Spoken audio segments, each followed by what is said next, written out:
Уралдах хөдөлгөөний бодлого бодох аргачлалтай танилцъя. За, энд мөн 2 машин уралдаж байна. За, тэр 2 уралдсаар хоёулаа мөн ижил цагт зэрэг эхэлнэ. Эхний машин 50 км/цаг хурдтай, дараагийн машин 35 км/цаг хурдтай. Мэдээж уралдахад арай илүү хурдтай машин нь ижил хугацаанд явсан учраас төрүүлж байна. Ингээд 5 цагийн дараа тэр 2 машины хооронд ямар зайтай болсон бэ гэсэн асуудлыг дэвшүүлсэн зураглал байна.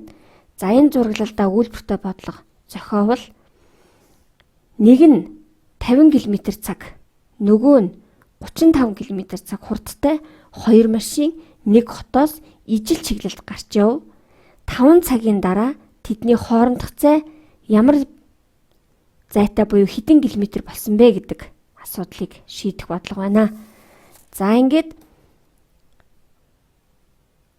цаг тутам хэдэн километрээр холдох вэ гэсэн асуудал дэвшүүлье. Мэдээж илүү хурдтай машин нь цаг тутам төрүүлнэ гэсэн үг.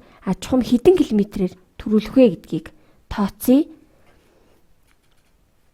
За, эхний машин цагт 50 км явсан байхад нөгөө машин нь цагт 35 км зайд явсан байна. Тэгвэл тэр хоёрын хоорондох зай нь 15 км буюу цагт 15 км-ээр арай хурд ихтэй машин нь холдно гэсэн үг. Ингээд цаг тутам 15 км-ээр холдох юм бол 5 цагийн дараа хэдэн километрээр холдсон байх вэ?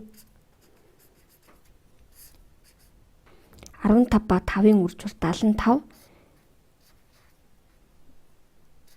Цаг тутам 15 км-ээр 5 цагийн дараа 75 км зам холдсон байна.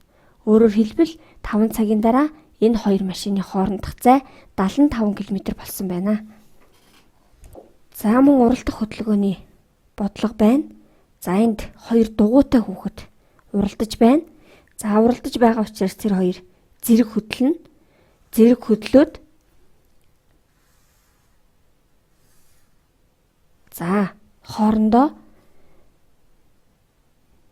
хэсэг хугацаанд явсны дараа хоорондоо 12 км зайтай болсон байна. За, эхний хүүхдийн хурд нь 18 км/цаг, дараагийн хүүхдийн хурд нь 21 км/цаг юм байна.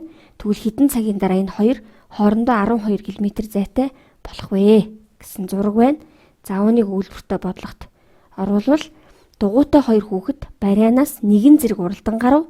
Нэг нь 21 км/цаг, нөгөө нь 18 км/цаг хурдтай бол хэдэн цагийн дараа тэдний хоорондох зай 12 км болох вэ гэсэн бодлого зохиож болох юм. За, ингээд мэдээж тэр 2 ижил хугацаанд зэрэг барианаас гарсан. За, нэг нь илүү хурдтай. Тэгвэл цаг тутам хэдэн километрээр холдох вэ? Энэ 2 хүүхдийн хурдны зөрөөгөөр цаг тутам холдох зай нь тодорхойлогдно. За, ингээд 21 ба 18 ялгуур 3 км/цаг. Илүү хурдтай хүүхэд нь нөгөө хүүхдээсээ цаг тутам 3 км-ээр холдно гэсэн үг.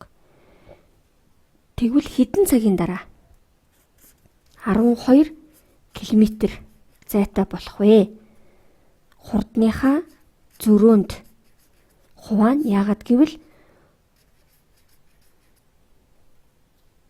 уралдах хөдөлгөөний бодлого нь хоорондох зай нь 2 биеийн хурдны зөрөөгөөр илэрхийлэгдэнэ. 12 ба 3-ын ногдуур 4 цагийн дараа 2 хүүхдийн хооронд 12 км зайтай болно гэсэн үг. За, зураглал дээр ишиг унаг 2 уралдаж байна.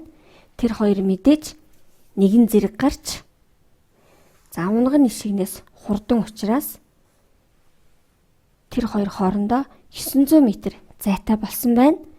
Харин унган 500 м/минут буюу минутад 500 м давхидаг хурдтай тэр хоёр 3 минутын дараа хоорондоо 900 м зайтай болсон бол ишигний хурд мэддэхгүй байна.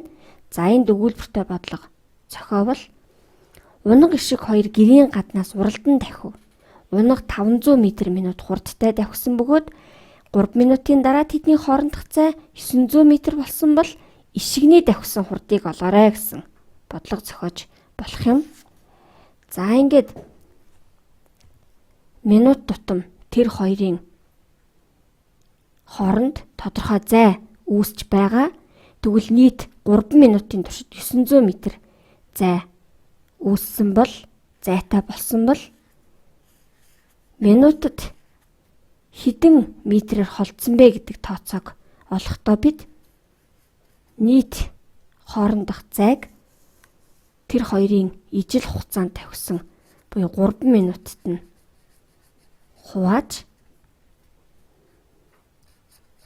300 м/минут. Энэ хоёр маань минутад 300 м-ээр хоорондоо холддог байна. За тэгвэл унганы хурд 500 м/минут байгаа. Тэр хоёрын хурдны зөрөө 300 м/минут. Тэгвэл эндээс ишигний хурдыг олохдоо 500 м/минут буюу унганы хурднаас энэ хоёрын хурдны зөрөөг хасъя.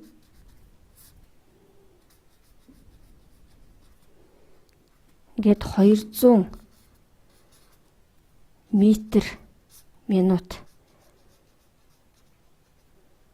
буюу ишигний хурд гарч байна.